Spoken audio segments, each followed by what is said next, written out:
We had more live sports last night. The UFC ran it back again in Jacksonville. So we had UFC Fight Night. And the main event last night, Glover Teixeira and Anthony Smith. Let me start right there. That was something to see. You had a couple of guys who did their job, and then you had a few other guys who did not do their job. Glover sure as hell did his job. That was a monster performance. So before I get into the biggest issue of the fight, I want to make sure that Teixeira gets his due because he earned it. This dude is 40 years old. It was not that long ago that he lost 3 of 5 fights. It looked like he was coming to the end of a good career. Retirement, though, was a very real possibility.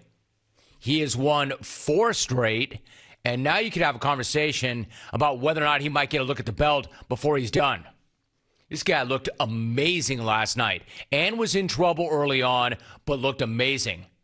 And he went all Rocky Balboa with it after the fight, saying, quote, "It's not how hard you get hit.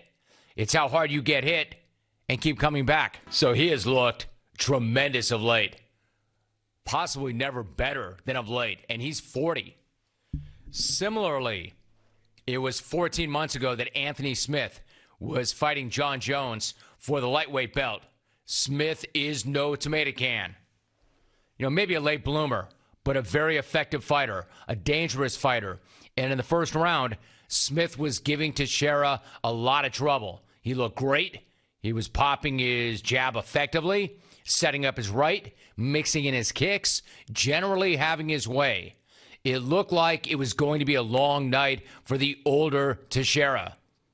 It looked like he was not going to be able to match Smith's athleticism, his length, his speed, his youth, his energy. And Smith came in with a focus and an intensity before that fight that I'd never seen from him prior to getting into the cage. It looked like it was going to be a big night for him as he was landing the more significant blows in the first 2 rounds. But then in the third, things started to change. Things started to change, and by things, I mean Smith's face. A nasty, nasty 20 seconds from Teixeira. A brutal 20 seconds for Smith. And at that point, you might argue that a stoppage was possible. Now, you might also argue that if you stop that fight right then and there, it's premature. What you cannot argue, though, is that stopping the fight then would have prevented Smith from ultimately taking the worst beating ever. What you can't argue is that after that exchange, Smith was not going to win that fight. The phrase rearranging someone's face is not supposed to be a literal description of a guy's face. It's a figure of speech. Except in this case, Teixeira really was reconfiguring Smith's face. He was reconfiguring his head. Here's a quick recap of the damage. Smith told Ariel Helwani after the fight he suffered a broken nose, he suffered a broken orbital bone, and he lost a couple of teeth. And you know it's a brutal fight when you hear that list and your first reaction is that it? Is that all? Because it sure felt worse than that. Watching it, it looked worse than that. I mean, Teixeira beat the crap out of this guy. And that was as dominant and comprehensive a beating as you're ever going to see. If you were watching it last night, you may have seen Teixeira talking to Smith at one point during the fight. You might have wondered, what exactly is this guy saying to him as he's beating the hell out of him?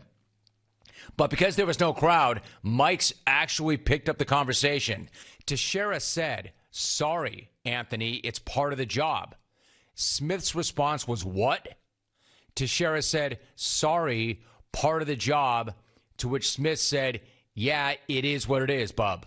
That Teixeira was actually apologizing to Smith at one point. Like, "Hey, man, I'm sorry I'm beating the crap out of you. I really don't want to have to do this, but it's a job, you know?" And Smith is just rolling with it. That's the only time, quote, "it is what it is actually a good answer, because that was what it was. A brutal ass-kicking that actually was part of the job.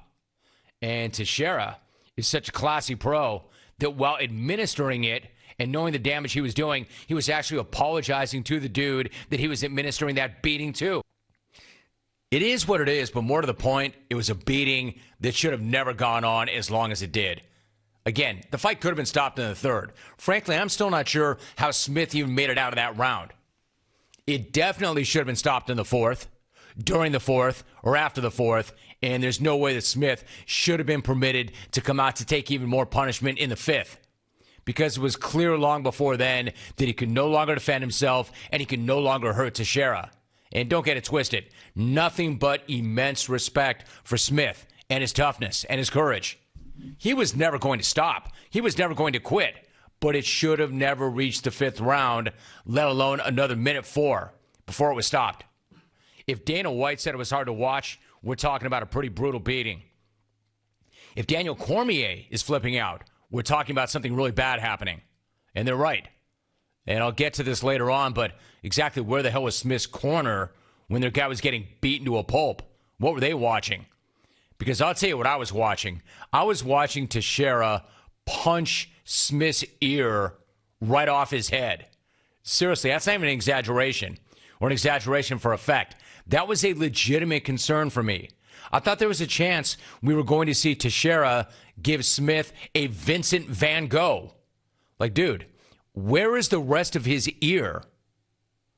But forget about the ear for a minute. Let's talk about the teeth. Because there were 2 moments involving teeth that were pretty insane. There was that moment in the fourth round where Smith was on the ground with Teixeira on top of him, and Smith is reaching out for the ref. If you were watching, something seemed a little bit off. Teixeira is choking Smith, and Smith keeps reaching for the ref, but not like he's going to tap. So what's he doing? Then the ref seems to take something from him and put it in his pocket. And it turns out it was, wait for it, a tooth. He gave the ref one of his teeth. Like, yo, can you hold this for me? Just for a couple of minutes. I'll need it back later, but I've got my hands full right now, and I don't want to lose it. I mean, did that really happen? It did, because afterwards Smith said that he found his tooth on the canvas, and he gave it to the ref.